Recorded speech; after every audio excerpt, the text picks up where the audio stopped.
that night, Toothless, lying on his back with his limbs sprayed out, suddenly woke up. He seemed to have caught a familiar scent, the Light Fury. He rushed out of his tent, looking around, and finally spotted her, slowly becoming visible in the distance. The Light Fury led Toothless to the riverbank. Standing at the top of the hill, Toothless tried to act proud and lifted his head high.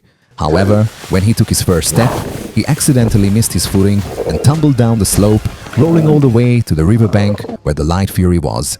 Toothless swallowed nervously. She started performing a courtship dance, then lay down on the ground, waiting for Toothless to join her. But Toothless, raised by Hiccup, had never learned this kind of behavior, then tried to flap his wings in an attempt to mimic the dance. The Light Fury, however, was unmoved. Toothless, in his own quirky way, began to dance in a strange, awkward manner. The beautiful dance was so baffling that the Light Fury couldn't take it anymore. She couldn't help herself and swatted Toothless a few times before flying off. Upset, Toothless chased her up into the trees. Something seemed to trigger in him, and he decided to shake the branch violently. The sudden movement startled the Light Fury, and she cried out in fear. Fortunately for Toothless, the branch wasn't strong enough, and he fell to the ground. Lying there, Toothless noticed the broken branch nearby and suddenly remembered that he could draw. Inspired, he began sketching in the sand. With his little jumps and bounces, Toothless created a picture of the Light Fury. When she saw the drawing, the Light Fury was visibly moved, impressed by Toothless' talent, but just as she stepped onto the lines of the drawing,